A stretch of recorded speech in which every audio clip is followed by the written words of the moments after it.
Como decíamos antes del café, retomamos la jornada con un espacio, por lo menos para nosotros, muy especial, que es la mesa de diálogo de el día a día de Arreragune.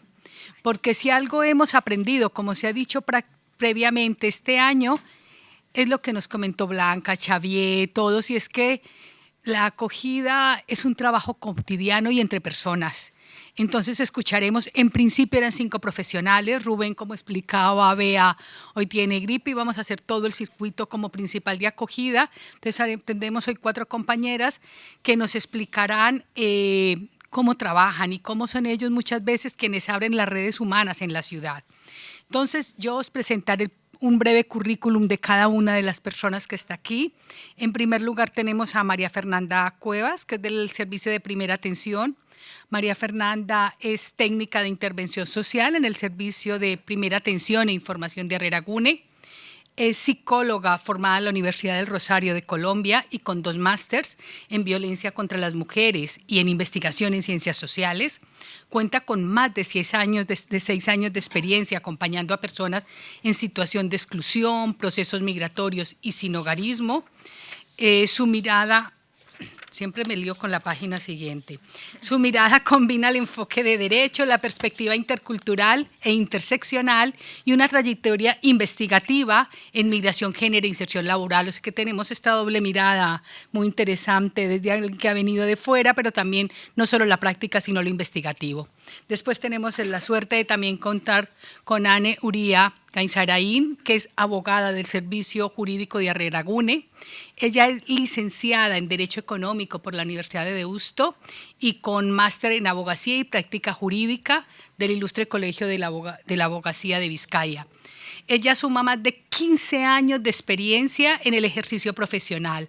Ha trabajado en distintas áreas del derecho, destacando especialmente su trayectoria en extranjería, penal, seguros y responsabilidad civil. Su labor aporta seguridad jurídica, que hablábamos esta mañana, y acompañamiento especializado a las personas atendidas en el servicio. Seguidamente tenemos a Cristina Atucha, ¿lo pronuncié bien? Sí. Que se encarga de la enseñanza lingüística. Ella es de la EPA, cuenta con más de 30 años de experiencia en el ámbito educativo. Actualmente es profesora de enseñanzas iniciales en el CEPA de Bilbao y en los últimos 7 años se ha especializado en, volteé bien la página, formación básica para personas adultas. Su trayectoria destaca por el acompañamiento cercano, que es lo que hablábamos, la importancia de la cercanía y la adaptación pedagógica a las necesidades de las personas, otro tema también que hablábamos. Y finalmente, pero no menos importante, sino que estamos pensando en línea de proceso de atención, tenemos a Natalia Buitrago Rivera, que es de reagrupación familiar. Natalia es de origen colombiano, es graduada en psicología en Donosti, es terapeuta familiar y de pareja y experta en intervención y mediación familiar. Lleva casi 8 años trabajando en atención psicosocial transcultural con personas migrantes a través de la asociación EGINSA. Desde marzo, como explicaban ahora, forma parte del programa de acompañamiento a la reagrupación familiar de Arreragune, donde combina su formación clínica y su mirada intercultural para fortalecer el bienestar y la estabilidad de las familias. Entonces, con ellas tendremos unas breves preguntas de 3 preguntas en principio, y lo primero que queríamos es, en 1 minuto, aunque ya se ha explicado, todos lo han explicado, que ellas expliquen qué es lo que hacen en el día a día. ¿Qué haces tú, María Fernanda, en el día a día? Cuéntanos. Vale, bueno, yo formo parte de esta primera atención e información, que si lo vemos así es como ese primer punto de contacto con Arreragune. Y bueno, como ya había mencionado antes, Bea y aquí, Ekain, lo que atendemos son personas que viven, que son personas migradas, tanto que pertenecen de la Unión Europea como también fuera de ella, y lo que ya residen en Bilbao o que tienen esa intención de residir en la ciudad, ¿no? También en el ejercicio práctico también hemos podido atender personas nacionales que de una u otra forma están como envueltas con el tema migratorio, ya sea porque quieren traer algún familiar o alguna persona que vive en el extranjero o que están casadas con una persona migrada. Entonces sí que vemos de que a la final es un servicio también para la comunidad. nosotras atendemos a personas que acaban de llegar, ¿no? Que pueden estar igual 2 o 3 días en la ciudad, pero ya también personas que llevan aquí varios años, inclusive décadas, y que ya se encuentran asentadas en el territorio.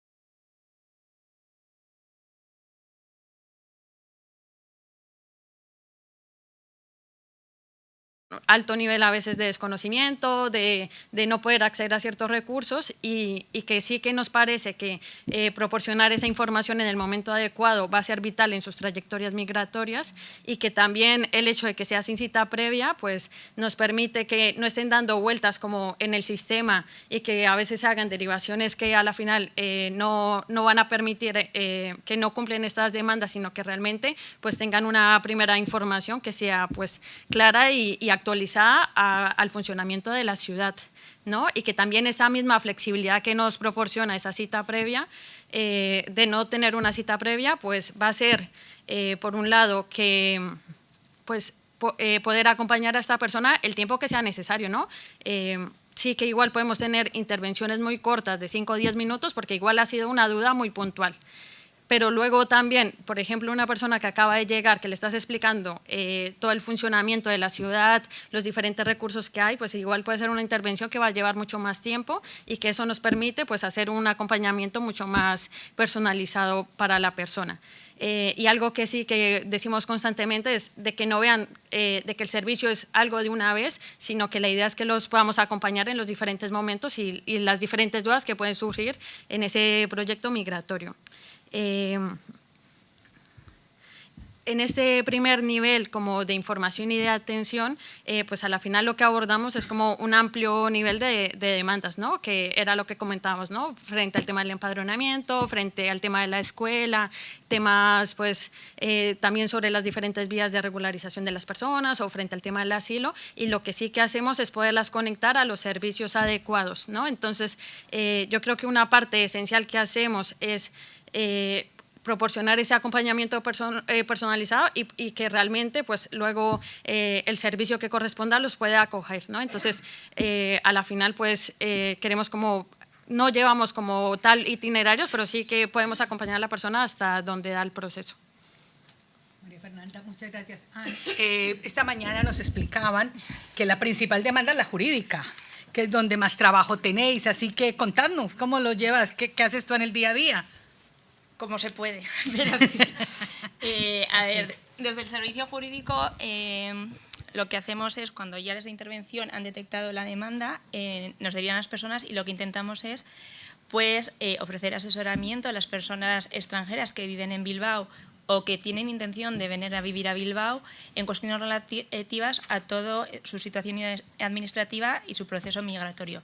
Esto puede abarcar vías de regularización desde España o desde su lugar de origen y que dicen, jo, ¿cómo puedo ir a España en una situación regular? O estoy aquí de turista o estoy aquí en situación irregular, ¿qué tengo que hacer para regularizarme? Y entonces desde esa primera cita se iniciaría todo lo que es el proyecto. También puede ser personas que están en situación regular y que quieren modificar sus tarjetas, sus renovaciones, reagrupaciones familiares, incluso el acceso a la nacionalidad. Entonces, lo que tratamos y el objetivo del servicio jurídico siempre es facilitar los derechos a las personas migrantes en igualdad de condiciones que el resto de la ciudadanía. Y también es importante que también asesoramos, no en tan grado, pero sí un poco más pequeñito, es a esa población nacional que son empleadoras, ¿no? Y que al final no saben cómo pueden gestionar esos arreglos socioformativos, esos contratos, pues que acuden al servicio de Arreragune para contrastar la información que reciben de otros sitios. Muchas gracias. Pues queda claro lo que nos decías, Blanca, un poco que el beneficio de estos servicios de acogida no es solo para ellos, sino para todos, porque ayuda a mejorar. Luego teníamos claro, Cristina, que uno de los elementos más importantes, y lo hablábamos esta mañana, es el aprendizaje lingüístico. Es uno de los grandes temas. Explícanos. Sí, bueno, yo no soy trabajadora de Arreragune, yo pertenezco al CEPA Bilbao y me encargo de la parte educativa. Yo les enseño castellano y un poquito de euskera.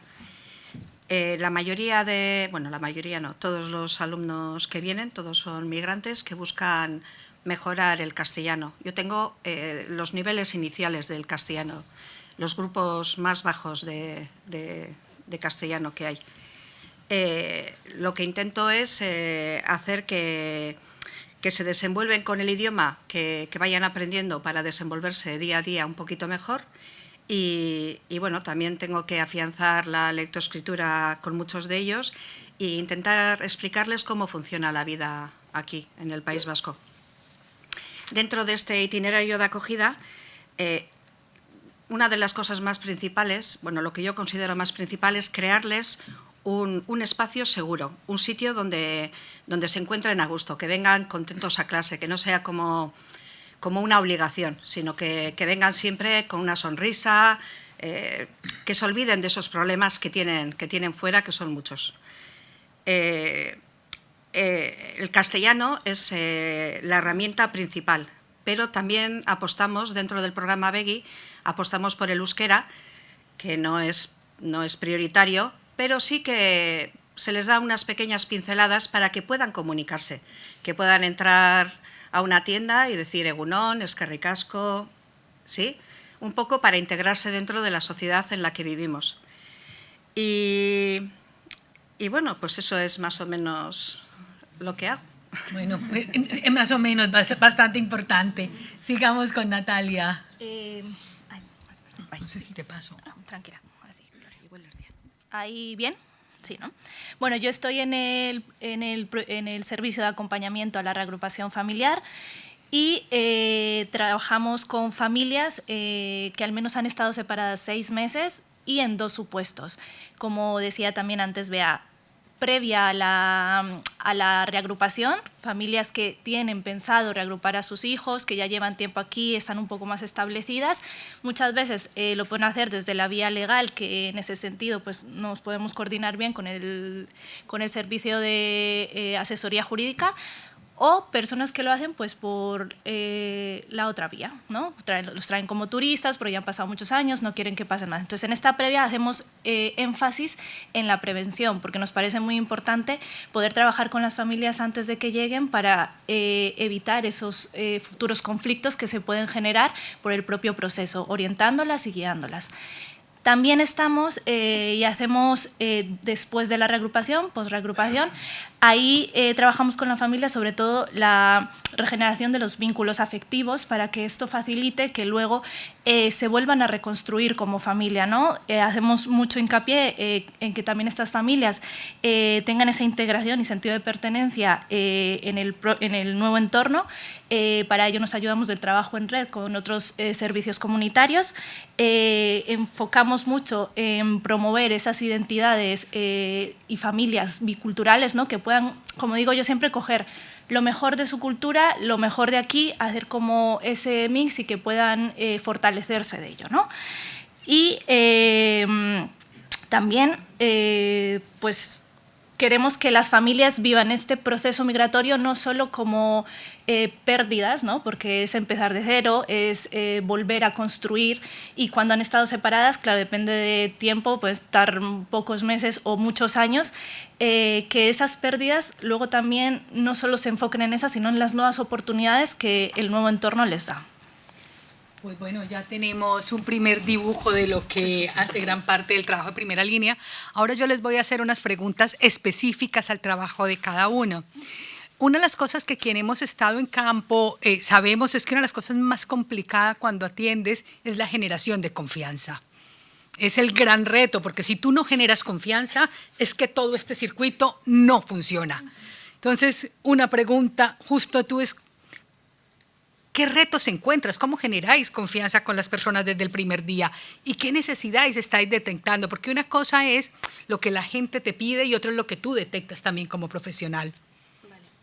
A ver, yo creo que sí tenemos en cuenta que uno de los grandes desafíos cuando trabajamos con población migrada es la misma heterogeneidad del colectivo, ¿no? A la final estamos hablando pues, de una diversidad de procedencias, de culturas, de idiomas, pero que una vez están aquí, pues también tienen un amplio abanico de espectros, ¿no? De igual podemos hablar de personas que están en situación de calle como personas que igual están con una red de apoyo, con una serie de recursos que les permite sostenerse.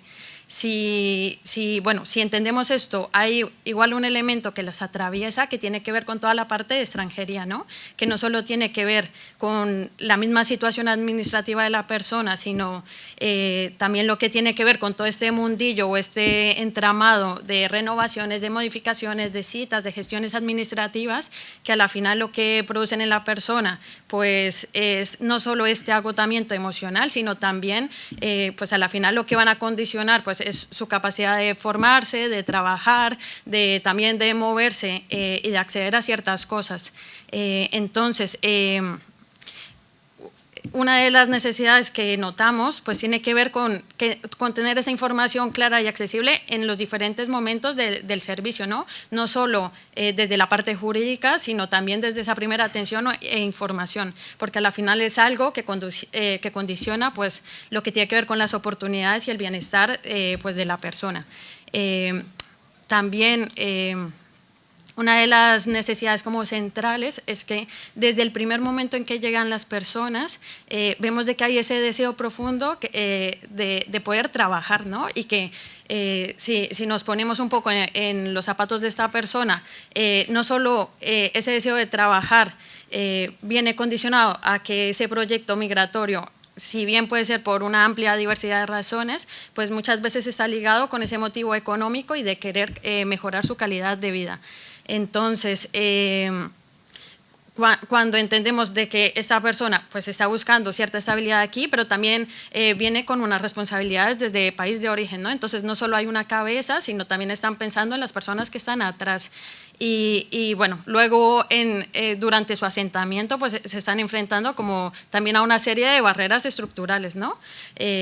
Que igual pueden tener muchas dificultades pues, a la hora pues, de conseguir una vivienda, también frente al tema de acceder a la vivienda, pero también hacerlo pues, en unas condiciones que sean dignas, ¿no? Y que les permita, digamos, tener un contrato, la posibilidad de empadronarse, también pues a la final poder acceder a prestaciones básicas. A la final todas estas barreras pues generan a las personas una serie pues de necesidades que logramos detectar en esta primera demanda inicial. Frente a la pregunta de cómo generar confianza, para nosotras es vital que la información que proporcionemos sea una información pues aterrizada a la realidad de la persona, ¿no? Entendiendo esa interseccionalidad y pues que las abarca y que también permite pues que sea una información actualizada, que sea verídica y que le permita pues, entender que todo este proceso no solo es por factores internos, sino también por una serie de factores externos que muchas veces se salen de sus manos, ¿no? Entonces que a la final pues eso genera unos sentimientos de frustración, de enojo, de impotencia y que durante ese acompañamiento sí que nos parece muy importante pues hacerlo como desde esa parte humana y muy empática, porque a la final están atravesando por procesos migratorios que son bastante duros. Entonces, que no solo tenga que ver con esa información y esa orientación, sino también con ese proceso de acompañamiento que sea pues, desde esa forma empática, ¿no? Y que a la final sea muy sensible pues, a la realidad que está viviendo la persona. María Fernanda, muchas gracias. Bueno, venimos aquí al segundo punto, que es el de los temas jurídicos, que aquí ya sabemos todos que enfrentamos muchísimos retos. Y ya sé que te hicimos una pregunta muy difícil y es, ¿cuáles son los retos para ti que son más frecuentes? ¿Y cómo sientes en un tema que hablábamos esta mañana todos, que para abordar estos retos que superan lo local y superan muchas veces lo autonómico, cómo la coordinación con otros servicios ayuda a dar respuestas más efectivas? Bueno, desde el servicio jurídico, cuando vimos esta pregunta, detectamos como 4 retos que igual son principales. El primero es la inestabilidad jurídica, que viene, bueno, la inseguridad jurídica que viene derivada de esa inestabilidad normativa, ¿no? Y es que desde el reglamento que se inició y se aplicó desde el 20 de mayo del 2025, tenemos 8 instrucciones bueno, 8 criterios de gestión, 7 instrucciones que salen de forma inmediata, que se aplican de forma inmediata y cuyo valor jurídico es muchísimo menor al reglamento y que encima lo contradice. Entonces, hemos estado unos meses, y los que nos quedan, ¿no?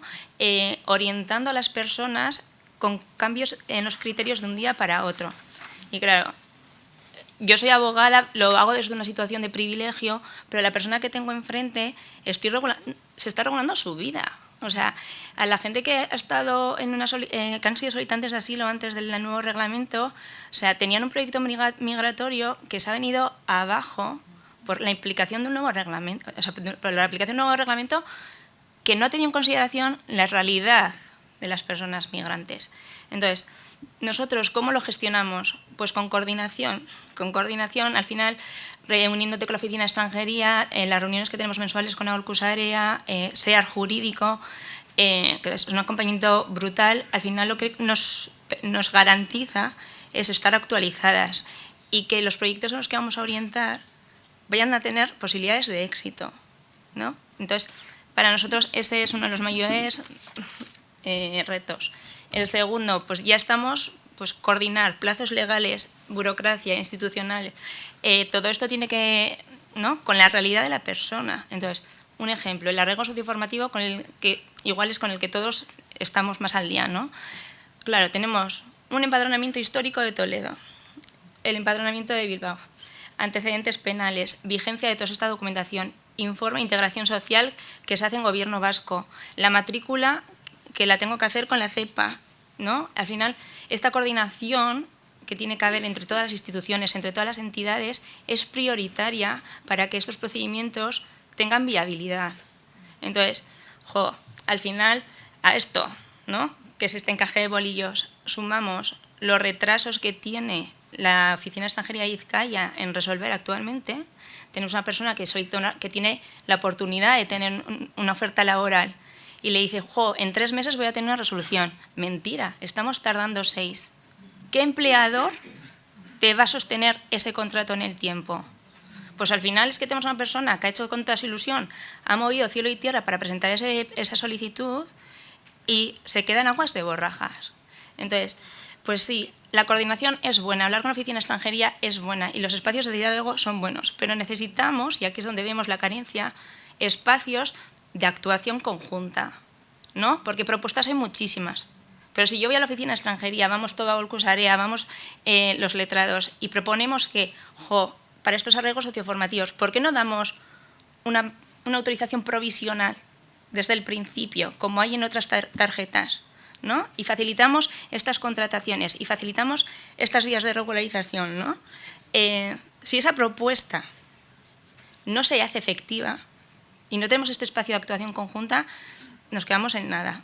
Entonces, pues bueno, ese es otro de los problemas.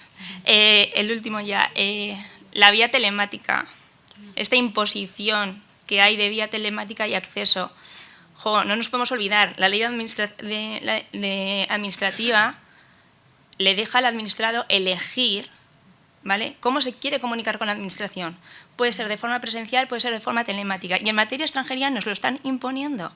Y nos están diciendo que para acceder a una cita de extranjería necesitamos un certificado digital, que para sacar un certificado digital necesito un DNI o una tarjeta, una autorización de residencia y trabajo, ¿no?, un NIE. ¿Y qué hacemos con la gente que está en situación irregular? ¿Cómo accede a esa cita? ¿No? Pues claro, es que es como una incongruencia gravísima lo que se está haciendo en materia de extranjería. Y al final lo que hacemos nosotros es informar a educadores, a familias, a entidades sociales. Todos aquellos que tengamos un DNI, todo el mundo que tengamos un certificado, pues orientamos cómo podemos sacar ese certificado digital, así. ¿Cómo se saca la cita de extranjería? Así. Pues venga, todas las personas que estemos acompañando a esta persona, darle esa puerta a esa regularización. Entonces, y la última ya, que es que esta me trae por el camino de amargura, es los criterios propios ya que salen de ciertas instituciones, ¿no?, que son al margen de la ley de extranjería, el registro civil de Bilbao, ya hablaré de él más adelante. Pues, ¿cómo combatimos esto? Pues es que en la Arreragune tenemos la suerte de ser un observatorio. Entonces, ¿cómo hacemos? Mediante la denuncia. ¿Qué hacemos? Coordinación interna, hablamos con BEA, analizamos el supuesto y se da traspaso a los organismos competentes para que hagan lo que puedan. Ane, muchísimas gracias. Yo creo que aquí tenemos el lujo de entender este trabajo que a veces no es visible y es lo que os genera a nosotros, pero lo que hablaba y la angustia que le genera a la persona pasar por esta carrera de obstáculos y luego plantéate, tienes que participar en la vida de la ciudad cuando estás solucionando temas muy delicados y la importancia de lo local, como decíais, que no es la competencia, pero cómo se puede observar desde lo local lo que está pasando. Muchas gracias, ahora volvemos. Ahora, Cristina, desde tu mirada, ¿qué papel juega el aprendizaje lingüístico en la exclusión? Todos tenemos seguramente una opinión de la importancia de lo lingüístico, pero tenerte es un lujo y preguntarte qué papel juega desde tu trabajo del día a día ese aprendizaje lingüístico en la inclusión y qué retos también estáis observando en el aprendizaje de la lengua, que es un factor claro de inclusión. Bueno, desde mi experiencia, el aprendizaje del castellano y del euskera juegan un papel fundamental dentro de la inclusión, porque al alumnado le sirve no solamente para la parte académica, no solamente para aprender castellano, sino que les ayuda a conseguir cursos de formación, a comunicarse con los profesores de los hijos, a conseguir, si tienen suerte, un trabajo mejor. Entonces, esto les proporciona una autonomía que al principio no tienen. Pero claro, esto tenemos varios retos por delante y el principal es la falta de recursos. Hay muchísimos alumnos y no tenemos tanto profesorado, entonces se hace un poco difícil. Esta falta de profesorado pues hace que los grupos sean muy numerosos, son muy heterogéneos, tienes en clase a una persona que ha tenido una escolarización escasa en su país de origen y luego tienes a personas con estudios muy avanzados. Y entonces tienes que hacer una magia para que funcione, para que nadie se aburra, para que todo cuadre. Los que no han tenido esa suerte de poder estar escolarizados no se pierdan y sigan yendo a clase con ganas, y los que sí que han tenido esa suerte de tener unos estudios académicos tampoco se aburran y sea interesante para ellos, que vayan aprendiendo y que estén a gusto. Entonces, a todo esto se suma también la conciliación, porque la gran mayoría de nuestros alumnos, muchas trabajan de forma irregular, otras tienen familia o tienen cuidado de familiares y luego muchos viven tienen una situación bastante complicada. Entonces, nosotros desde el CEPA siempre hemos intentado crear o tener horarios variados en el que ellos puedan cambiar, pues dependiendo de esas situaciones, pues cambiar de mañana a tarde o cambiar los días, pero siempre no llegamos, no se puede.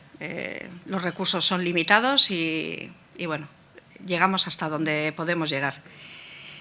Y para terminar así con algo positivo, yo sí creo que el aprendizaje lingüístico transforma vidas, y eso lo he visto a lo largo de mi vida o de estos últimos años que me dedico a la enseñanza de personas adultas. Les cambia la vida desde el principio a luego después o al cabo de los años que les vuelves a ver. Esa seguridad que les da el lenguaje hace que se empoderen un poquito más, que crezcan un poquito más. Y les hace también, les abre vías para poder comunicarse pues con la comunidad en la que viven. Y muchos consiguen empleos, consiguen trabajos con las que tienen una vida un poquito mejor.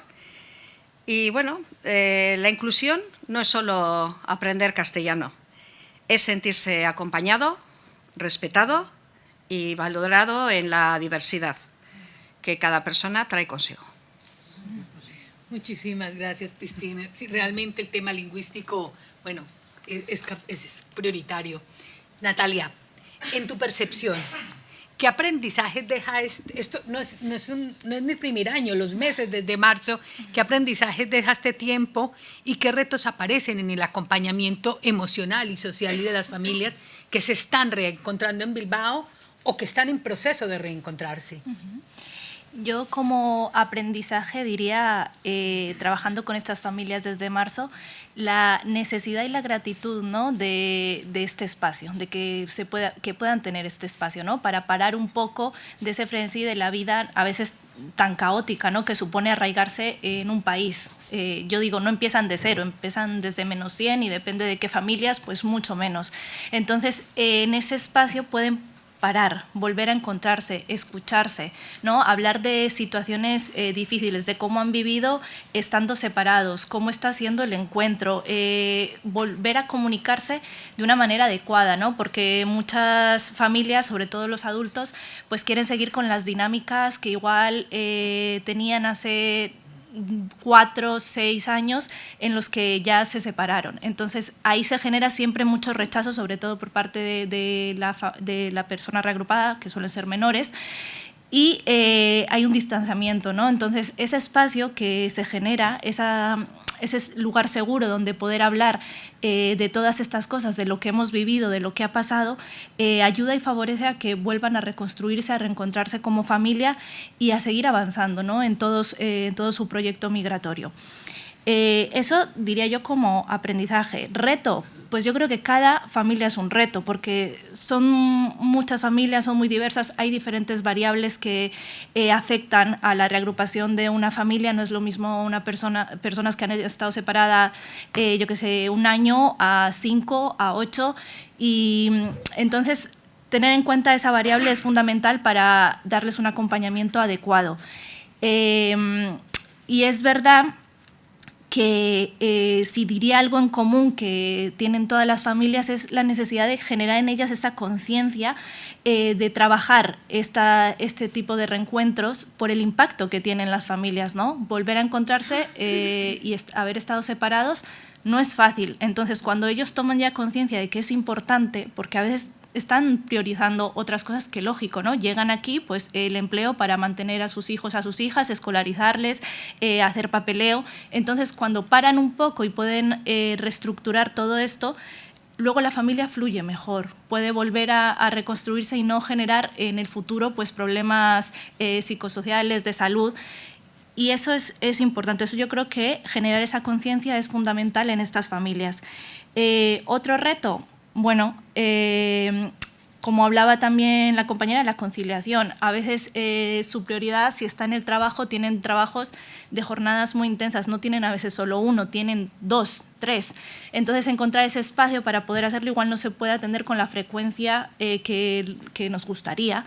También es verdad que ahora, como llevamos desde marzo, es poquito tiempo, estamos menos horas, estamos 10 horas a la semana y pues ahí hacemos como podemos, ¿no? Intentar llegar a todas esas familias y ayudarles de la manera más adecuada.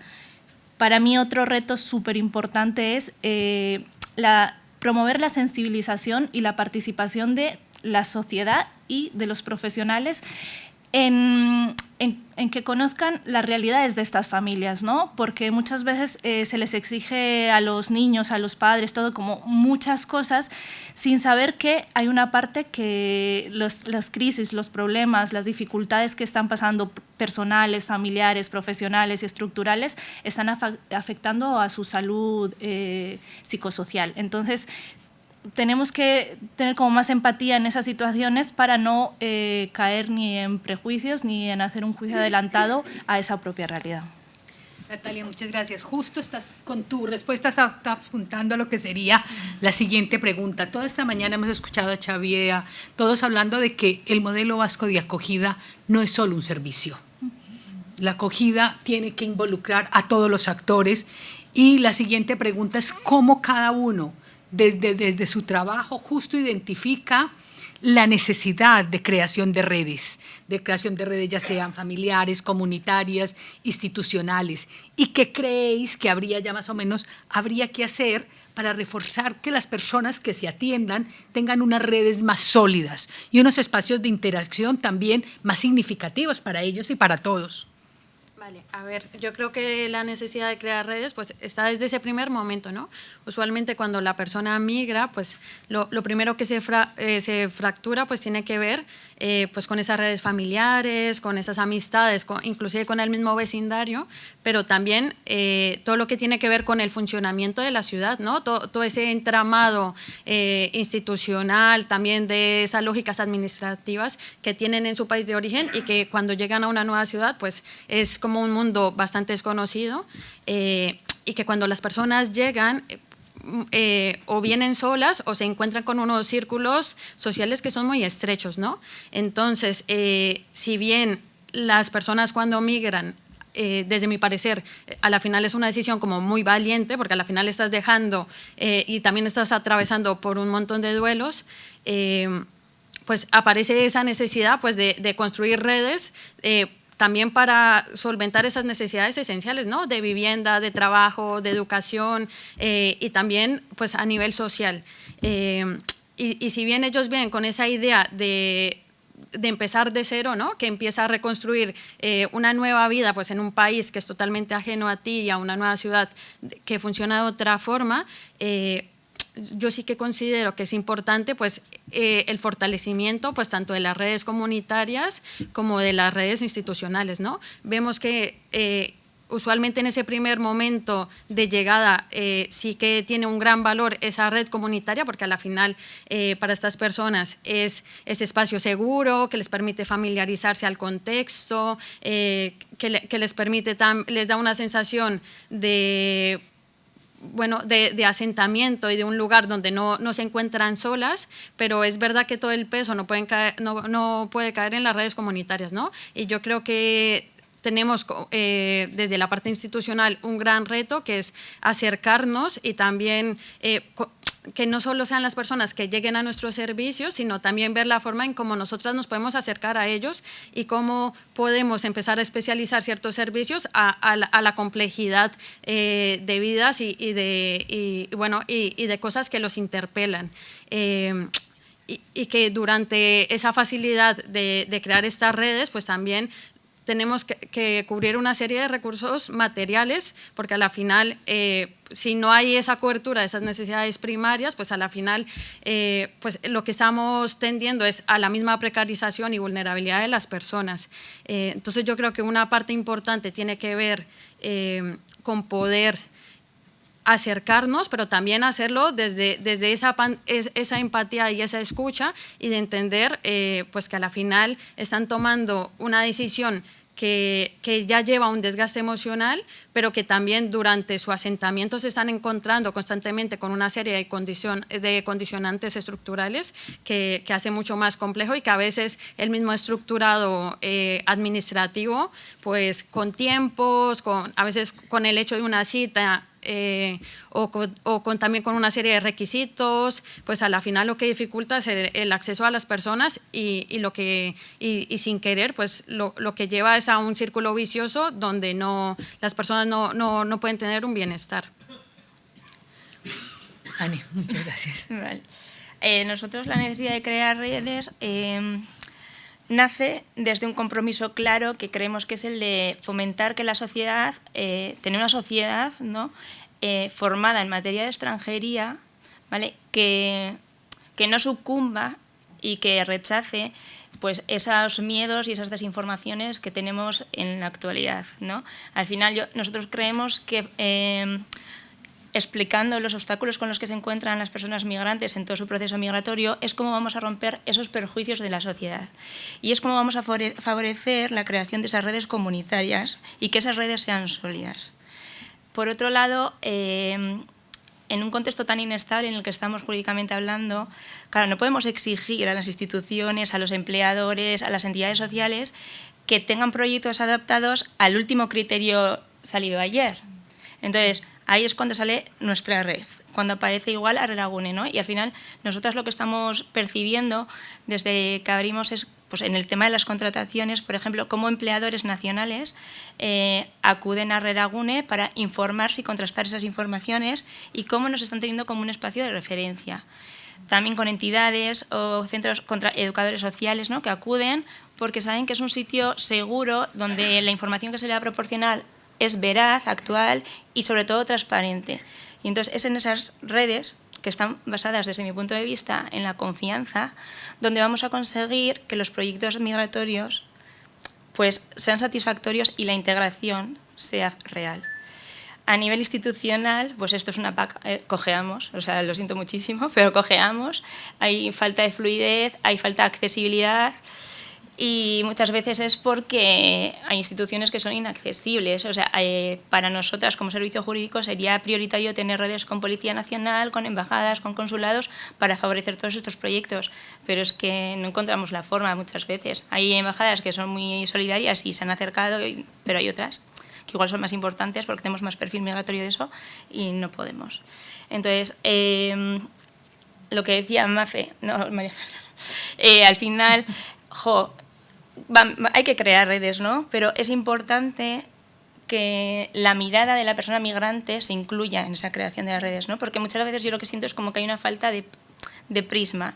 Entonces, yo lo que siento en Arreragune, no es porque trabaje ahí, pero es que trabajamos en relaciones horizontales y gracias al ser un equipo multidisciplinar trabajamos la interseccionalidad de la persona.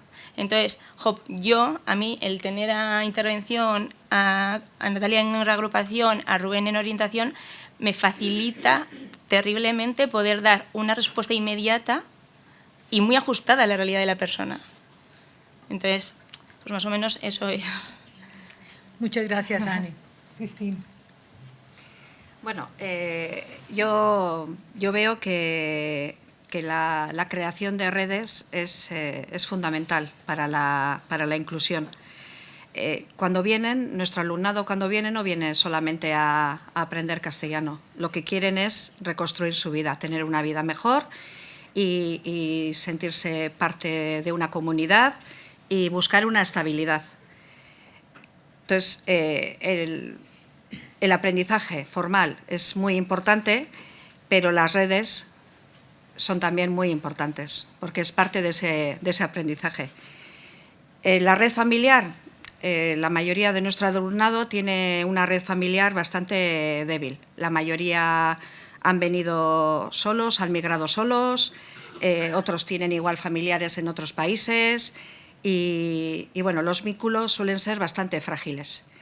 Yo creo que consideran que el centro, el EPA, es como su primer punto de apoyo. Es un sitio donde se les escucha, donde les dedicamos un tiempo, les acompañamos emocional y socialmente.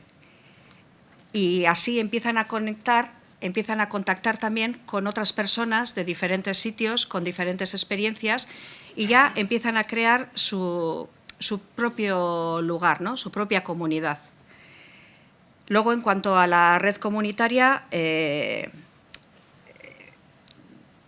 la queja mayor de ellos es que no consiguen juntarse con gente, con otro tipo de gente. Ellos normalmente se agrupan en sus propios grupos y les cuesta mucho salir de ahí. Entonces, yo creo que es importante el abrirles un poco esas redes comunitarias, el que puedan hacer otras cosas, el que se puedan juntar con otro tipo de personas, el que puedan practicar el castellano, hacer diferentes cosas. Y bueno, y al final, en cuanto a las redes institucionales y laborales, yo esto sí he visto hasta ahora que la mayoría no sabía dónde dirigirse para los trámites o para los problemas que tenían. Eso, en este curso, eso se ha solucionado con la coordinación que tenemos con Arreragune, porque aparte de el proyecto ABEGI cuentan con 5 horas, bueno, con horas que se dedican al castellano y al euskera, pero luego todos nuestros alumnos tienen jornadas de orientación. Entonces, poco a poco, van teniendo un poquito más de información y se van creando unos vínculos mucho más firmes y ellos también se sienten más confiados. Y la información que reciben es, como han dicho las compañeras, es una información real, no es ese boca a boca que me han dicho, que parece, que quizás, que… No, es así. Entonces, para mí ha sido algo nuevo esto del programa ABEGI y bueno, yo creo que es positivo para ellos. Pues muchísimas gracias, Natalia. Bueno, yo por la parte que me toca diría que las familias, la necesidad de crear redes es fundamental y está en todos sus ámbitos, ¿no? Y es verdad que por el perfil con el que yo trabajo suelen ser, como también se reflejaba en los datos que antes presentaban, madres o sea, solteras que están aquí con muy poca red familiar y que tienen gran carga en lo laboral para poder suplir todas sus propias necesidades y las de sus hijos. Entonces, es verdad que esa carga muchas veces lo que lleva es a estar desconectada de poder hacer una red social más amplia, porque no hay tiempo, o sea, tienen que estar a lo que es lo prioritario y cubrir todas esas necesidades. Entonces, les cuesta mucho hacer redes sociales con otras familias, con otras personas, tienen poco tiempo para preguntar 1000 cuestiones, entonces Arreragune para mí es un espacio ideal para eso, porque en esa primera atención que tiene con las compañeras y los compañeros pueden, ¿no?, conocer los diferentes recursos que hay y que les pueden ayudar a ellos personalmente, a sus familias, y también de boca a boca poder decírselo a otras personas que puedan estar en la misma situación. Claro, al tener tanta saturación, las quejas o lo que más reclaman siempre es en el tema de vivienda, alquileres justos, el no encontrar porque tienen menores, el que se rechaza mucho, ¿no?, familias, ¿no?, niños pequeños, no queremos. Entonces ven unas condiciones a veces como muy precarias, y esto también les influye luego a que luego desde servicios sociales les estén tocando la puerta diciendo pero estás cumpliendo todas las necesidades de este niño, de esta niña, están bien cuidados, esto es adecuado. Entonces ahí es cuando trabajar también en red con esos servicios ayuda a enmarcar un poco la realidad de esta familia y que no se le autoevalúe o no se le juzgue de una manera inadecuada, no teniendo en cuenta su propia realidad.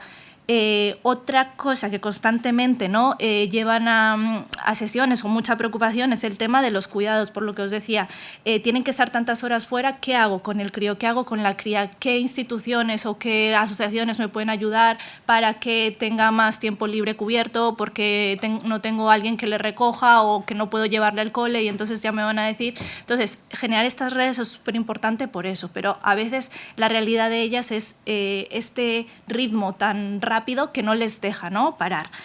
Y otra cosa muy importante es la escolarización y el idioma, ¿no? Muchas se sienten frustradas por no poderles ayudar y aunque hay recursos creo que no son suficientes para ayudar a los chavales y a las chavalas en el tema del idioma, no solo a veces el castellano sino también el euskera, ¿no?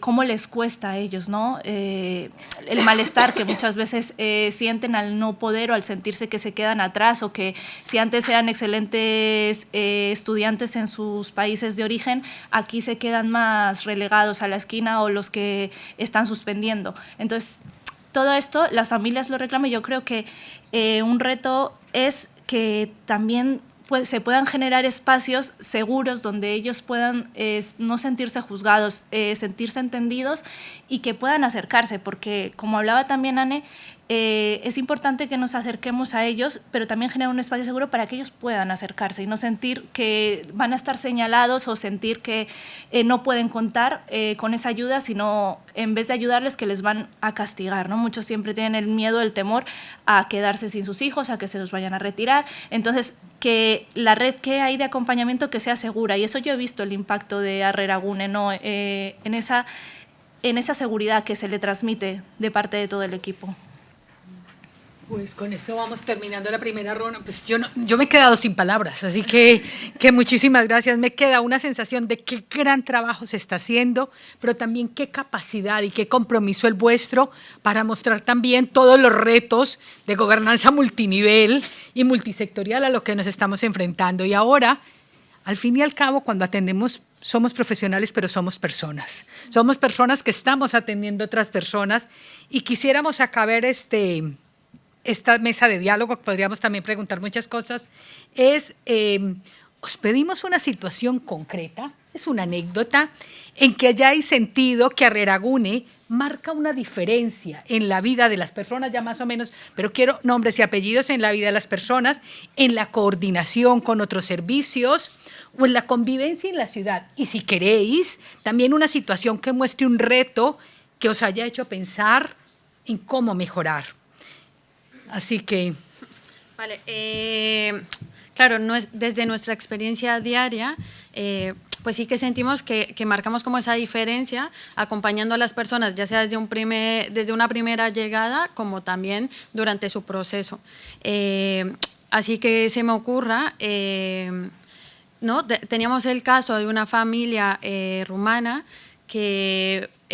parte del motivo por el cual decidieron emprender ese proyecto migratorio, pues tenía que ver por mejorar las condiciones sociales y también educativas, porque era una familia monomarental que también estaba… que venía también con un menor que tenía un tema de una parálisis cerebral y alguna afectación cognitiva, ¿no? Entonces, pues desde Arrearagune se hizo como toda esta primera explicación sobre el funcionamiento de la ciudad frente al tema, pues… que esa principal demanda tenía que ver con la parte educativa y de escolarización, pues entender cómo funciona ese acceso al tema de colegios, también en función a esta necesidad en particular, y para eso pues fue vital el tema de coordinación tanto con los servicios sociales de base, para todo el tema también de las credenciales de discapacidad y de dependencia, que muchas veces, dependiendo del país de origen donde tú vengas, ese tipo de trámites o de administraciones no se realizan, y que también luego pues tuvieran un acompañamiento personalizado con ciertas instituciones, ¿no? Como en este caso fue Aspace, fue Goravide, y que a partir de esta demanda inicial pues luego van surgiendo otras, ¿no? Que en este caso también era el tema de castellano para ella, entonces para eso fue fundamental el tema de la CEPA,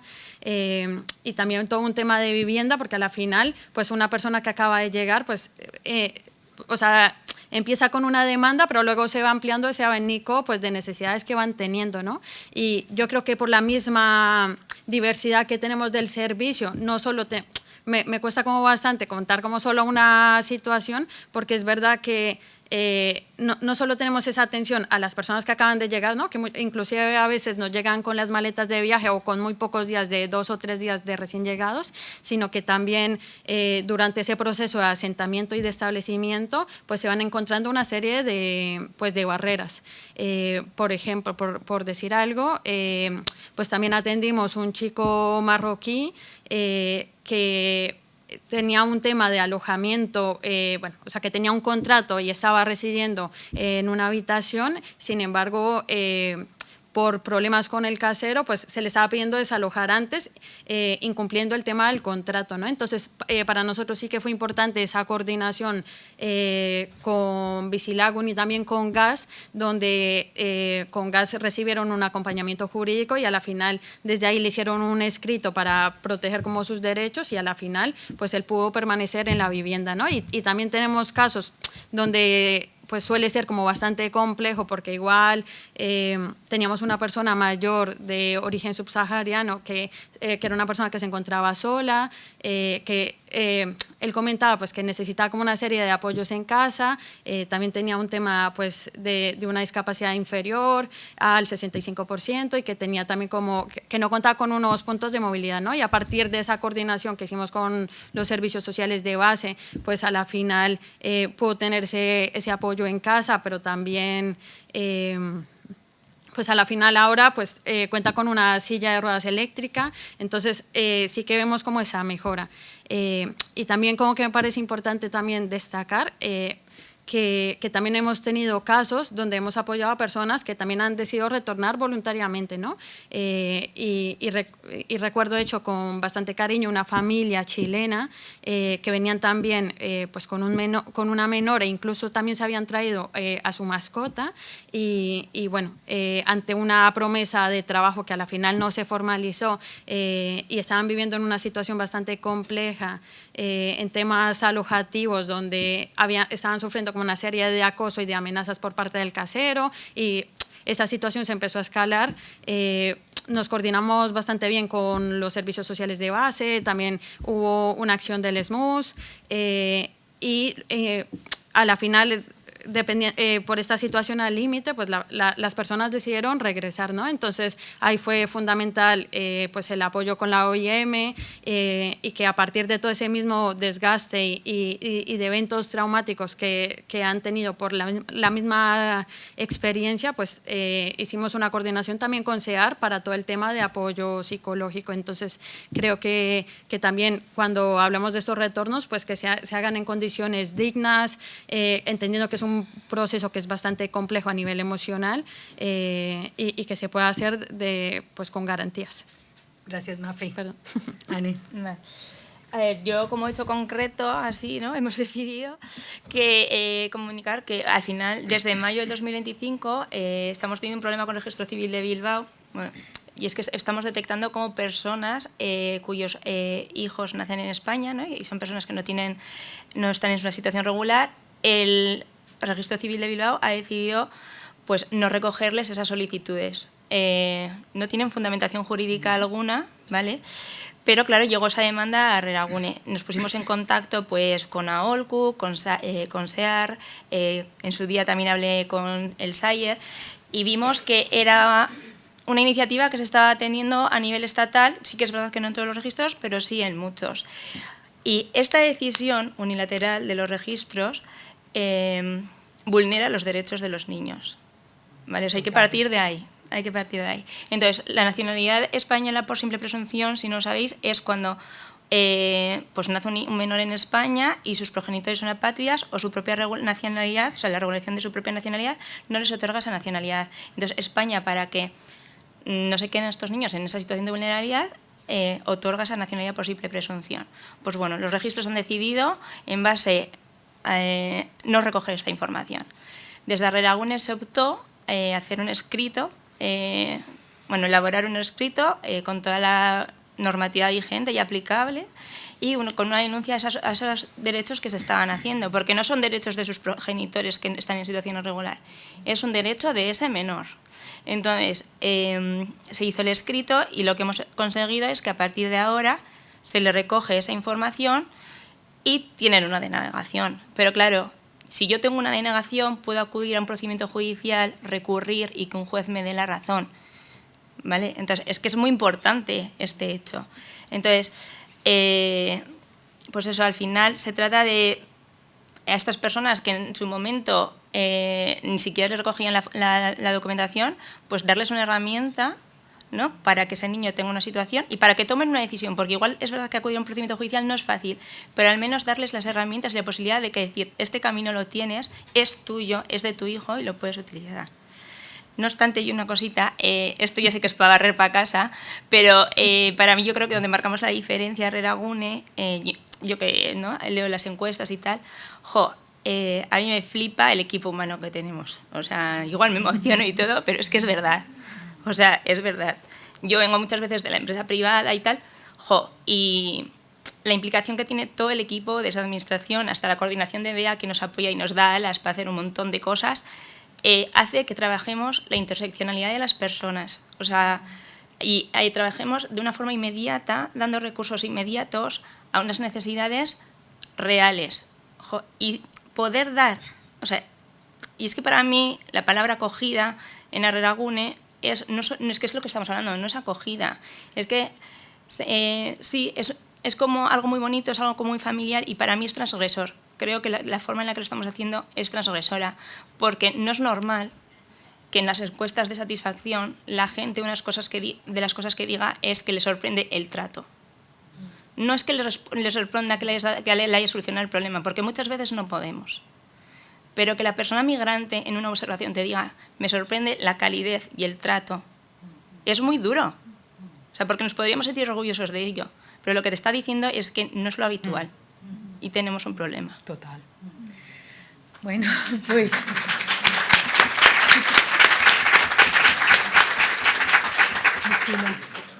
Bueno, yo un poquito al hilo de lo que ha comentado Ane. Yo he dicho antes que yo no soy trabajadora de Arreragune, yo dependo del CEPA de Bilbao. Y bueno, pues este curso han apostado por mí para que imparta las clases dentro del propio centro de Arreragune, y para mí ha creado una diferencia, porque el hecho de trabajar con ellas día a día a mí me soluciona y me agiliza mucho el trabajo. Yo en el momento en que detecto un problema con algún alumno, les pido ayuda y se intenta solucionar en el menor tiempo posible. Entonces, esta coordinación a mí me está ayudando mucho en mi día a día. Me está ayudando a... Bueno, no a mí, está ayudando a que todo fluya mejor dentro de la clase. Es que, bueno, no sé, todos, bueno, estamos en este foro, todos son cosas, palabras bonitas, pero es que es verdad, es que funciona. Yo llevo muchos años trabajando para adultos y esto es nuevo para mí, esta coordinación es nueva para mí, porque el ver que alguien tiene un problema en un momento dado y salir de la clase y contactar con cualquiera, ¿me puedes traducir? Y es que todo es en el segundo, todo se hace en el segundo, no es que tienes que andar esperando, coges el traductor, el teléfono, no, es todo, se soluciona todo en cuestión de segundos, de minutos. Entonces, crea una diferencia. Arreragune, en cuanto a mi ámbito educativo, yo sí creo que crea una gran diferencia. Y no sé si es como ejemplo, yo no tengo así... Yo tengo ejemplos diferentes, porque nosotros dentro de clase, al final damos clase, bueno, creamos unos lazos diferentes. Pues el otro día, bueno, hace un par de semanas, de repente me vino una alumna corriendo con el teléfono que la habían llamado de un sitio y no sabía, claro, no. Yo estoy con los niveles más bajos de castellano y que no sabía qué pasaba y... Pues me presenté, soy Cristina, profesora de EPA, y me dice, bueno, pues nada, que sepas que tiene una plaza en el albergue. Y entonces le dije, que tienes plaza en el albergue, que tienes cama. Buah, se puso a chillar, me abrazó, me besó, nos pusimos a llorar. No sé, estas son las cosas que yo creo que marcan esta diferencia, ¿no? Esta unidad, ¿no? Bueno, y eso. Bueno, es verdad que yo con las familias no tendría un ejemplo, tendría muchísimos, ¿no? Pero si me centraría en una familia que Arreragune para mí ha marcado la diferencia por luego todo lo que ha supuesto la facilidad de coordinación con otros servicios comunitarios.